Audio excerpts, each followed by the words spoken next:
കർത്താവിൻ്റെ പരിശുദ്ധമായ നാമത്തിന് മഹത്വമുണ്ടാകട്ടെ.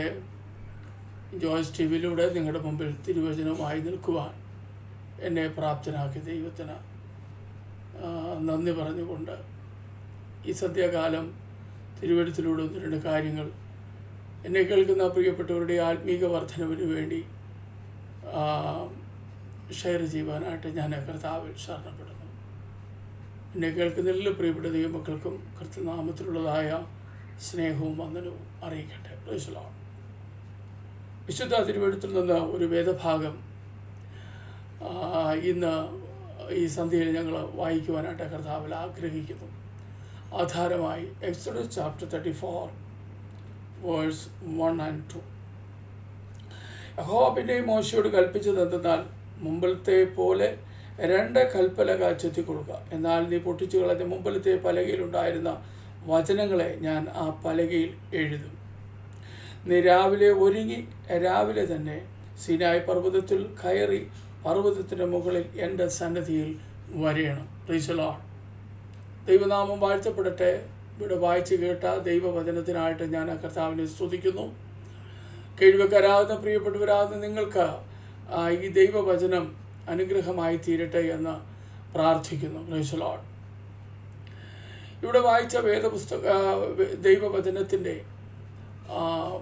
അതിൻ്റെ മുന്നിലുള്ള 1-2 കാര്യങ്ങൾ ഒന്ന് ഓർപ്പിച്ച് ഈ തിരുവചനത്തിലേക്ക് വന്ന് ചില കാര്യങ്ങൾ നമുക്ക് ഒന്നിച്ച് ചിന്തിച്ച് വൈൻഡപ്പ് ചെയ്യാനോട്ടാണ് കർത്താവിൽ ശരണപ്പെടുന്നത്. ദൈവത്തിൻ്റെ ദാസനായ മോശയെക്കുറിച്ചാണ് ഈ ഭാഗത്ത് നമുക്ക് പരിശുദ്ധാത്മാവിലൂടെ നമുക്ക് ദർശിക്കുവാനായിട്ട് കഴിയുന്നത്. Price the Lord. ദൈവത്തിൻ്റെ ദാസനായ മോശയോടുള്ള ബന്ധത്തിൽ യഹോവയായ ദൈവം മോശയോട് പറയുന്നതായ ഒരു വേദഭാഗമാണ് ഇവിടെ നമുക്ക് വായിക്കുവാനായിട്ട് ഇടയായി തീർന്നത്.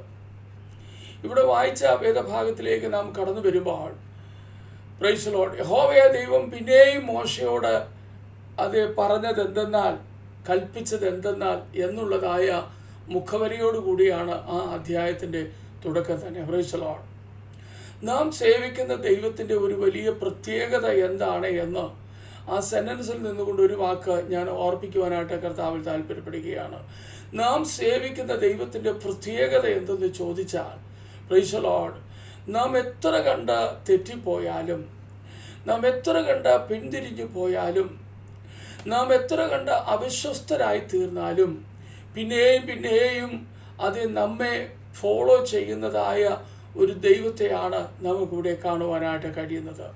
മനുഷ്യനാണ് ബലഹീനതകൾ ജീവിതത്തിൽ സംഭവിക്കുമ്പോൾ, പ്രൈസ് ദി ലോർഡ്, മനുഷ്യൻ്റെ ബലഹീനതയാണ് എന്ന് മനസ്സിലാക്കി അത് അവനെ പിന്നെയും പിന്തുടരുകയും തൻ്റെ ഹിതത്തിൻ്റെ കേന്ദ്രത്തിലേക്ക് ദൈവം അവനെ നടത്തുവാനായിട്ടും ഇടയായിത്തീരും. വേദപുസ്തക ചരിത്രം തന്നെ നമുക്കതാണ് പഠിക്കുവാനായിട്ട് മനസ്സിലാക്കുവാനും കഴിയുന്നത്. കാരണം ഇസ്രായേൽ ജനത്തെ ദൈവം വിളിച്ചു വേർതിരിച്ചു മിസ്രൈമിൽ നിന്ന് മുന്നോട്ട് കൊണ്ടുപോയി എന്നുള്ളത് സത്യമായ കാര്യമാണ്. എന്നാൽ ജീവിതത്തിൻ്റെ പല ഭാഗങ്ങളിൽ പല പശ്ചാത്തലങ്ങളിൽ ഇസ്രായേൽ മക്കൾ ദൈവത്തിന് വഴിവിട്ട് സ്വന്തം ഹിതപ്രകാരവും സ്വന്തം വഴികളും തിരഞ്ഞെടുത്ത് പോയതായ ഒട്ടനവധി സംഭവങ്ങൾ വേദപുസ്തകത്തിൽ നമുക്ക് രേഖപ്പെടുത്തിയിട്ടുണ്ട്. എന്നാൽ ഇവിടെ ഒന്നും ഇസ്രായേൽ ജനത്തെ, തൻ്റെ ജനത്തെ വിട്ടുകളയാതെ പിന്തുടരുന്നതായ ഒരു ദൈവത്തെയാണ് നമുക്ക് കാണുവാൻ കഴിയുന്നത്. മനുഷ്യൻ മടങ്ങി വരുന്നിടം വരെ അവനെ പിന്തുടരുന്നതായ ഒരു നല്ലവനായ, ഒരു ദയുള്ള, ഒരു കനിവുള്ള, ഒരു മഹാകരുണയുള്ള ഒരു ദൈവത്തെയാണ് നമുക്കിവിടെ കാണുവാൻ കഴിയും. എന്നെ കേൾക്കുന്ന ദൈവമക്കളെ, ഇന്ന് ഞാനൊരു കാര്യം ദൈവമക്കളെ ഓർപ്പിക്കട്ടെ.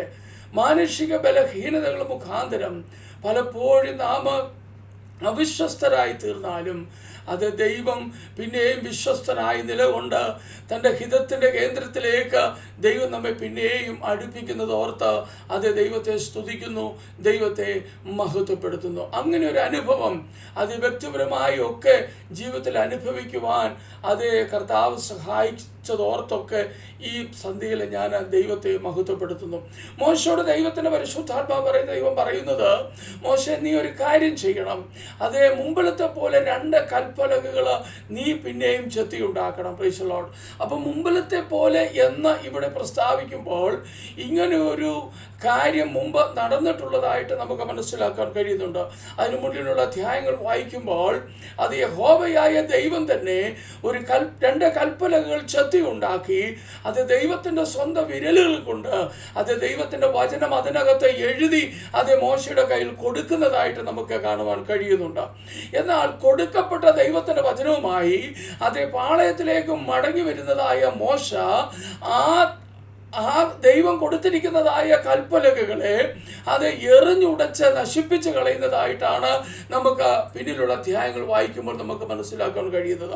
എന്നെ കേൾക്കുന്ന ദൈവമക്കളെ ഞാൻ പറയട്ടെ, മോശയുടെ കയ്യിലിരിക്കുന്നത് എന്താണ് എന്നും അത് എഴുതി തന്നത് ആരാണ് എന്നും അതിൻ്റെ ഉടയവൻ ആരാണ് എന്നും മനസ്സിലാക്കാതെ പെട്ടെന്നുള്ളതായ കോപത്തിലും പെട്ടെന്നുള്ളതായ ചില പരിതസ്ഥിതി മുഖാന്തരം മോശയ്ക്ക് കോപമുണ്ടാകുകയും മോശ തൻ്റെ കയ്യിലിരുന്നതായ കൽപ്പലകകൾ അത് എറിഞ്ഞ് ഉടച്ച് കളയുവാനായിട്ടും ഇടയായി തീർന്നുവെന്ന് നമുക്ക് പിന്നീടുള്ള അധ്യായങ്ങൾ വായിക്കുമ്പോൾ മനസ്സിലാക്കുവാനായിട്ട് കഴിയുന്നത്. താനിത് എറിഞ്ഞുടച്ച് കളയുമ്പോൾ ഇതിൻ്റെ പണി ആരാണ് എന്നും ഇത് എഴുതിയിരിക്കുന്നത് ആരാണെന്നും ഒരു നിമിഷത്തേക്ക് മോശ മറന്നു പോകുകയാണ്. Price the Lord. എന്നെ കേൾക്കുന്ന ദൈവമക്കളെ ഞാൻ പറയട്ടെ, ദൈവം നമ്മെ വിളിച്ച് വേർതിരിച്ച് തൻ്റെ മക്കളും അവകാശികളുമാക്കി തൻ്റെ ജീവിതത്തിലേക്ക് ഒരു ദൈവബദലായി നമ്മെ മുന്നോട്ട് നടത്തുവാൻ ദൈവം ആഗ്രഹിക്കുമ്പോൾ ആ ഒരു ക്രിസ്തീയ ആത്മീയ അനുഭവത്തിലേക്ക് നാം നടത്തപ്പെടുമ്പോൾ അത് സ്വർഗത്തിലെ ദൈവം അത് ഒരുപാട് വാഗ്ദത്തങ്ങൾ ദൈവം നമുക്ക് തന്നിട്ടുണ്ട്. ഒരുപാട് പ്രോമിസുകൾ ദൈവം നമുക്ക് തന്നിട്ടുണ്ട്. വിശുദ്ധ തിരുവെഴുത്ത് നാം പഠിച്ചാൽ അതേ ഹല്ലേലൂയ അതിന്റെ തുടക്കം മുതൽ അവസാനം വരെ ദൈവിക വാഗ്ദത്തങ്ങളുടെ ഒരു വലിയ കലവറ തന്നെയാണ് വിശുദ്ധ വേദപുസ്തകം എന്ന് പറയുന്നത്. Price the Lord. ഇങ്ങനെ അത് ദൈവത്തിന്റെ വാഗ്ദത്തങ്ങളെ എഴുതി കൊടുത്ത കൽപ്പലകളും കൊണ്ടാണ് മോശ താഴേക്ക് ഇറങ്ങി വരുന്നതും.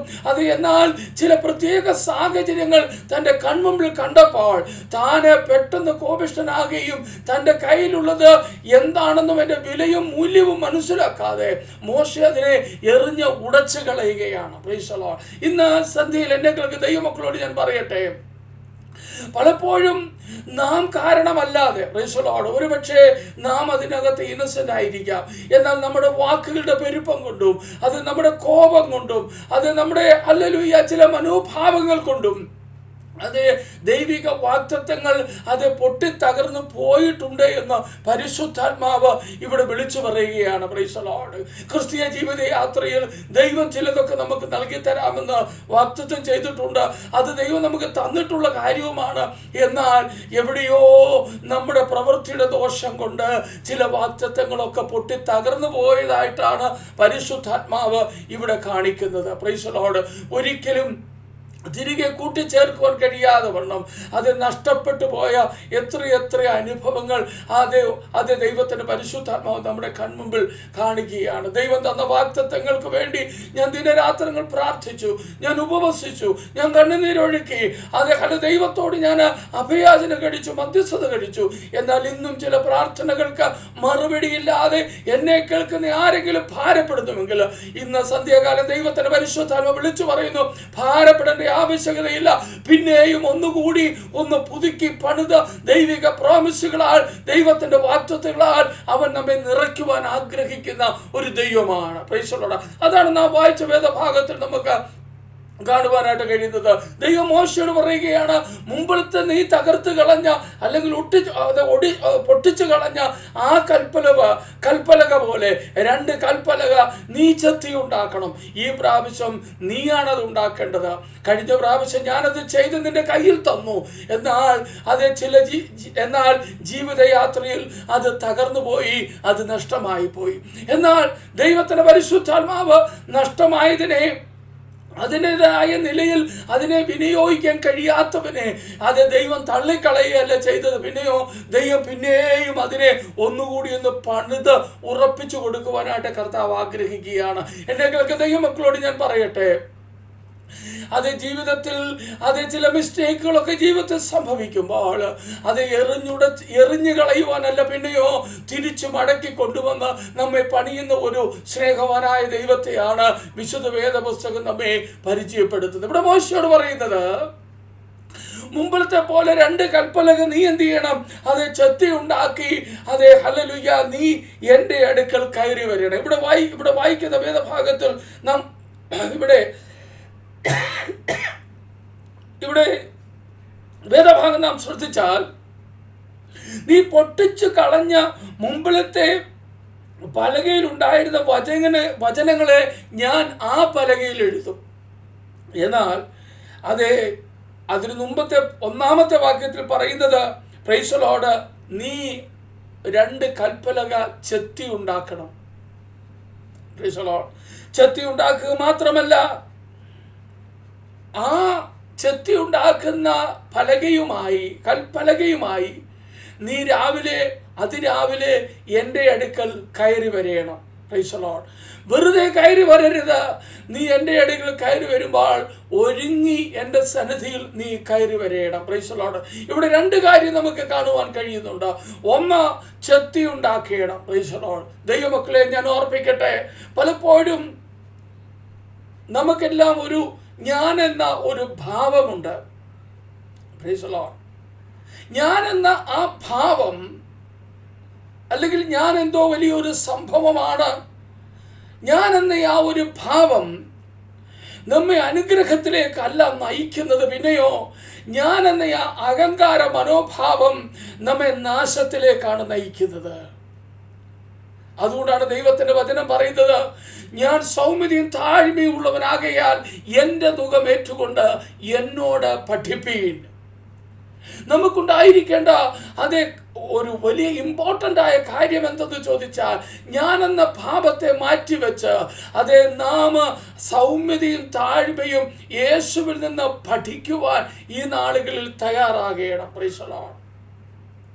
ഞാനെന്ന ഭാവത്തെ മാറ്റിവെച്ച് ഞാൻ ഒന്നുമില്ല എന്നും ഞാൻ ഏതുമില്ല എന്നും നമുക്ക് നമ്മളിൽ തന്നെ ഒരു ബോധ്യമുണ്ടാകണം. Price the Lord. നമുക്കറിയാം ദൈവമക്കളെ, ഈ കേത്തിയിലൊക്കെ അല്ലെങ്കിൽ കൃഷി സ്ഥലങ്ങളിൽ പാകമാകുന്ന നെൽക്കതിരുകൾ, ഗോതമ്പിൻ്റെ കതിരുകൾ, അല്ലെങ്കിൽ ഫലവൃക്ഷങ്ങളെ നമ്മളൊന്ന് ശ്രദ്ധിച്ചാൽ നമുക്കൊരു കാര്യം അതിനകത്ത് മനസ്സിലാക്കാൻ കഴിയുന്നുണ്ട്. ഫലം പാകമായി ഭക്ഷിക്കുവാൻ പാകമായി കഴിയുമ്പോൾ തല ഉയർത്തിയല്ല നിൽക്കുന്നത്. കതിരായാലും ഫലമായാലും താഴേക്കൊന്ന് കുനിഞ്ഞു നിൽക്കുന്ന, അല്ലെങ്കിൽ അതിൻ്റെ ശിരസ്സൊന്ന് കുനിയുന്നതായിട്ട് നമുക്ക് കാണുവാൻ കഴിയുന്നു. പ്രൈസ് ദൈവമക്കളെ, നാം എത്ര ആത്മീക ഉന്നത നിലവാരത്തിലേക്ക് ഓരോ ദിവസവും നാം ഉന്നത നിലവാരത്തിലേക്ക് എത്തിയാലും, നാം മുമ്പോട്ട് പോകുമ്പോഴും എന്നിലെ ഞാനെന്ന ഭാവത്തെ ഒന്ന് വിനയപ്പെടുത്തുവാനും താഴ്മയിലേക്ക് ഏൽപ്പിച്ചു കൊടുക്കുവാനും നാം വളരെയധികം ശ്രദ്ധിക്കേണ്ടത് അത്യന്താപേക്ഷിതമാണ്. നമ്മളിലെ ഞാനെന്ന ഭാവം, ഞാൻ നേരത്തെ പറഞ്ഞല്ലോ, നമ്മെ നാശത്തിലേക്ക് കൊണ്ടു ചെല്ലുകയുള്ളൂ. വേദപുസ്തകത്തിന് ഒരു ഉദാഹരണം നമുക്ക് കാണുവാൻ കഴിയുന്നുണ്ട്. ഞാനെന്ന ഭാവം ഞാൻ പണിതതല്ലയോ എന്ന് ഒരിക്കൽ നെബൂഖദ്നേസർ രാജാവ് പറഞ്ഞത്, അവനെ പുല്ല് തിന്ന കാളയോട് സമനാക്കി കടന്നു പോകേണ്ട ഒരു സിറ്റുവേഷൻ അവന്റെ ജീവിതത്തിൽ സംജാതമാകുവാൻ ഇടയായി തീർന്നു. അതുകൊണ്ട് എന്നെ കേൾക്ക് ദൈവമക്കളെ, നമ്മിലെ നാം എന്ന ഞാനെന്ന ഭാവത്തെ മാറ്റിവെച്ചുകൊണ്ട്, അല്ലെങ്കിൽ അതിൻ്റെ ഘനം അതൊക്കെ ഒന്ന് കുറച്ചിട്ട് നാം ദൈവസന്നിധിയിലേക്ക് അടുത്തു വരികയാണ്. എന്തിനാണ് ഞാൻ അടുത്തു വരുന്നത്? എനിക്ക് ദൈവസന്നിധിയിൽ ഇത് പ്രാപിക്കാൻ വേണ്ടിയാണ്. ദൈവം അതാണ് നമ്മിൽ നിന്ന് ആഗ്രഹിക്കുന്നത്. 2-ാമത്തെ വിഷയം എന്തെന്ന് ചോദിച്ചാൽ, ഒരു ഒരുക്കം നമ്മുടെ ജീവിതത്തിൽ ആവശ്യമാണ്. നമ്മുടെ ജീവിതത്തിൽ ദൈവത്തിൽ ഇത് പ്രാപിക്കണമെങ്കിൽ നാം വെറും കൈയോടെ അല്ല ദൈവസന്നിധിയിലേക്ക് വരേണ്ടത്. പിന്നെയോ നാം ഒരുക്കമുള്ളവരായി ഒരുങ്ങി വേണം ദൈവസന്നിധിയിലേക്ക് വരുവാനായിട്ട്. നമുക്കൊരു 22-ാം അധ്യായം വായിക്കുമ്പോൾ അതികാലത്തെ എഴുന്നേറ്റ് ഒരുങ്ങി ദൈവസനെ കയറി ചെന്ന അബ്രഹാം ചില അനുഗ്രഹങ്ങളുടെ കലവറകൾ പ്രാപിച്ചുകൊണ്ടാണ് അവിടുന്ന് തിരിച്ചിറങ്ങി വന്നത്. ആരും ഒരുങ്ങി ദൈവസനിലേക്ക് ഈ രാവിലെ കാലം കയറി ചെല്ലുവാൻ ആഗ്രഹിക്കുന്നു, അവരെ വെറും കൈയോടെ ദൈവം മടക്കി അയക്കുകയില്ല. ഒരുങ്ങി കയറി വരുന്നവനെ, അവന്റെ സന്നിധിയിൽ ഒരുങ്ങി കയറി വരുന്നവനെ ദൈവം വെറും കൈയോടെ പറഞ്ഞയക്കുകയില്ല. ദൈവം ഗിദിയോനെ നിശ്ചയമായും അനുഗ്രഹിക്കുക തന്നെ ചെയ്യും. എന്നെ കേൾക്കുന്ന ദൈവമക്കളോട് ഞാൻ പറയട്ടെ, നമുക്കൊരു ആത്മീക ഒരുക്കം ആവശ്യമാണ്. അത് സുവിശേഷങ്ങൾ നാം വായിക്കുമ്പോൾ അവിടെ ഇങ്ങനെയാണ് നമുക്ക് കാണുവാൻ കഴിയുന്നത്. അത് ജഡം ബലഹീനമാണ്, എന്നാൽ ആത്മാവ് അത് ഹല്ലേലൂയ നമ്മുടെ അകത്തെ ആത്മീക മനുഷ്യൻ അത് പ്രൈസ് ദി ലോർഡ് എപ്പോഴും ഒരു ഒരുക്കമുള്ളതായിരിക്കണം. Praise the lord hallelujah. ദൈവത്തിൽ നിന്ന് ചിലത് പ്രാപിക്കുവാനായിട്ട് നമ്മളെ തന്നെ ഒരുക്കുകയും ചെയ്യുന്ന ഒരു ആത്മീക മനോഭാവം നമ്മളിൽ ഉണ്ടെങ്കിൽ, അങ്ങനെ നാം ദൈവസന്നിധിയിലേക്ക് കയറി ചെല്ലുമ്പോൾ അവിടെ വായിക്കുന്നത് എങ്ങനെയാണ്? 4-ാമത്തെ വാക്യത്തിൽ ഇങ്ങനെ വായിക്കുന്നു: താൻ ചെത്തി ഉണ്ടാക്കിയ കൽപ്പലകയും കയ്യിലെടുത്തുകൊണ്ട് രാവിലെ തന്നെ മോശ അത് സീനായി പർവ്വതത്തിൽ ദൈവസന്നിധിയിലേക്ക് കയറി ചെല്ലുകയാണ്. 1 ചെത്തി ഉണ്ടാക്കുക, 2 ഒരുങ്ങുക, 3 അതിരാവിലെ ദൈവസന്നിധിയിലേക്ക് കയറി ചെല്ലുക. Price the Lord. എന്നെ കേൾക്കുന്ന ദൈവമക്കളെ, നല്ല പ്രഭാതത്തിൻ്റെ രാവിലെ കാലങ്ങളിൽ ഉണർന്നെഴുന്നേറ്റ് നാം ദൈവസന്നിധിയിലേക്കൊന്ന് കടന്നു വന്ന് നമ്മുടെ സങ്കടങ്ങളും നമ്മുടെ വേദനകളും അത് നമ്മുടെ ഭാരങ്ങളുമൊക്കെ ദൈവസന്നിധിയിൽ ഒന്ന് പറഞ്ഞേൽപ്പിച്ചു കൊടുക്കുന്നുവെങ്കിൽ നിശ്ചയമായും അവൻ നമ്മെ കൈവിട്ട ദൈവമായിട്ടല്ല. പിന്നെയോ ഇവിടെ മോശയുടെ അടുക്കൽ ഒരുങ്ങി ചെന്ന മോശയുടെ അടുക്കലേക്ക് ദൈവം ഇറങ്ങി വരികയാണ് ചെയ്തത്. Price the Lord. നാം ഒരുങ്ങി ദൈവസന്നിധിയിലേക്ക് കയറി ചെന്നാൽ നാം ആയിരിക്കുന്നിടത്തേക്ക് ദൈവം ഇറങ്ങി വരുന്ന ദൈവമാണ്. ഇറങ്ങി വന്നിട്ട് മോശയുടെ അടുത്ത് നിന്ന് ചില കാര്യങ്ങൾ ദൈവം മോശയോട് സംസാരിക്കുകയാണ്. 34-ാം അധ്യായത്തിന്റെ 4-ാമത്തെ വാക്യത്തിന്റെ താഴോട്ടുള്ള വാക്യങ്ങൾ അതിന്റെ അവസാന ഭാഗങ്ങളിലേക്ക് വരെ നാം വായിച്ചു വരുമ്പോൾ ഒട്ടനവധി കാര്യങ്ങൾ യഹോവയായ ദൈവം മോശയോട് സംസാരിക്കുന്നതായിട്ട് നമുക്ക് കാണുവാനായിട്ട് കഴിയുന്നു. എന്നാൽ എല്ലാ വാക്യങ്ങളും വായിക്കുവാൻ എൻ്റെ മുമ്പിൽ സമയത്തിന്റെ പരിമിതി ഉള്ളത് കൊണ്ട് 34-ാം അധ്യായത്തിന്റെ പ്രൈസ് ദി ലോർഡ് അതിന്റെ 27-ാമത്തെ വാക്യത്തിലേക്ക് വരുമ്പോൾ 27-28 വാക്യങ്ങൾ വായിക്കുമ്പോൾ അവിടെ ഇങ്ങനെയാണ് വായിക്കുന്നത്: യഹോവ പിന്നെ മോശയോട് ഈ വചനങ്ങളെ എഴുതിക്കൊള്ളുക, ഈ വചനങ്ങളെ ആധാരമാക്കി ഞാൻ നിന്നോടും ഇസ്രായേലിനോട് നിയമം ചെയ്തിരിക്കുന്നു എന്ന് അരുളി ചെയ്തു. ഒരുങ്ങി കയറി ചെന്നവനോട് ദൈവം ഇടപെടുകയാണ്, ദൈവം സംസാരിക്കുകയാണ്. സംസാരിച്ചതിന് ശേഷം സംസാരിച്ച ദൈവത്തിൻ്റെ വചനങ്ങൾ, ദൈവമക്കളെ, അതിന് ഇടയ്ക്കുള്ളതായ തിരുവെഴുത്തുകളെ നിങ്ങളൊന്ന് ശ്രദ്ധിക്കണം.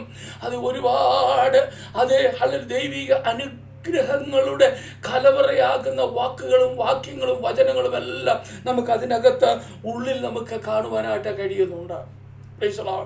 നാം ദൈവസന്നിധിയിലേക്ക് ആ നിലവാരത്തിൽ കടന്നു വന്നാൽ നമ്മെ നിശ്ചയമായും ഒന്നുകൂടി അനുഗ്രഹിക്കാമെന്നാണ് ദൈവത്തിൻ്റെ വചനം നമുക്ക് ഇന്ന് സന്ധ്യാകാലം ഉറപ്പ് നൽകുന്നത്. ആദ്യത്തെ അനുഭവത്തെ തകർന്നു പോയെങ്കിലും അതിനെ എന്നേക്കുമായി നശിപ്പിച്ച് ഇല്ലായ്മ ചെയ്ത് കളയുവാനല്ല ദൈവം ആഗ്രഹിക്കുന്നത്. പിന്നെയോ ഒന്നുകൂടി മടക്കി തന്ന് നമ്മെ ഒന്നുകൂടി അനുഗ്രഹിക്കുവാൻ ദൈവം ഇന്ന് പിന്നെയും തയ്യാറാകുകയാണ്. ഇന്ന് പകലിൽ ഈ സന്ധ്യയിൽ എന്നെ കേൾക്കുന്ന ദൈവമക്കളോട് ഞാനൊരു കാര്യം പറയട്ടെ.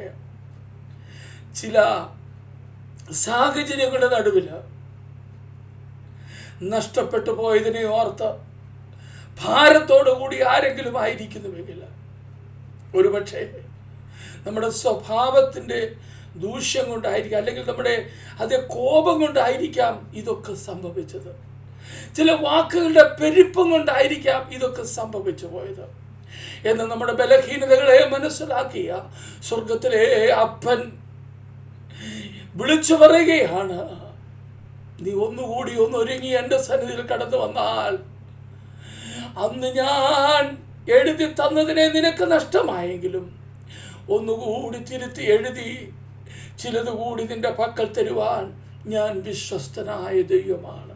എന്നെ ദൈവമക്കളോട് ഞാൻ ചോദിക്കട്ടെ, ഇങ്ങനെ ഒരു സ്നേഹവാനായ ദൈവത്തെ പിൻപറ്റുവാൻ ഈ ആയുസ്സിൽ ദൈവം നമുക്ക് നൽകിത്തന്ന വലിയ ഭാഗ്യത്തെ ഓർത്ത് നാം ദൈവത്തെ സ്തുതിക്കണം, ദൈവത്തെ മഹത്വപ്പെടുത്തണം. ആ വേദഭാഗത്തിന് താഴോട്ട് നാം വായിച്ചു വരും. 29-ാമത്തെ വാക്യം വായിച്ചു വരുമ്പോൾ ഇതിലിങ്ങനെയാണ് വായിക്കുന്നത്: അവൻ തന്നോട് അരുളി ചെയ്തത് നിമിത്തം തൻ്റെ മുഖത്തിൻ്റെ ത്വക്ക് പ്രകാശിച്ചു എന്ന മോശ സാക്ഷ്യത്തിൻ്റെ പലക രണ്ടും കയ്യിൽ പിടിച്ചുകൊണ്ട് സീനായി പർവ്വതത്തിൽ നിന്ന് ഇറങ്ങുമ്പോൾ താൻ അറിഞ്ഞില്ല. എന്താണ് സംഭവിക്കുന്നത്? യഹോവയായ ദൈവം അരുളി ചെയ്ത ദൈവത്തിൻ്റെ വചന നിമിത്തം. ഇന്ന് എന്നെ കേൾക്കുന്ന ദൈവമക്കളോട് ഞാൻ പറയട്ടെ, നമുക്ക് എന്തെങ്കിലും അനുഗ്രഹമുണ്ടെങ്കിൽ അത് ദൈവത്തിൻ്റെ വചന നിമിത്തം മാത്രമാണ്.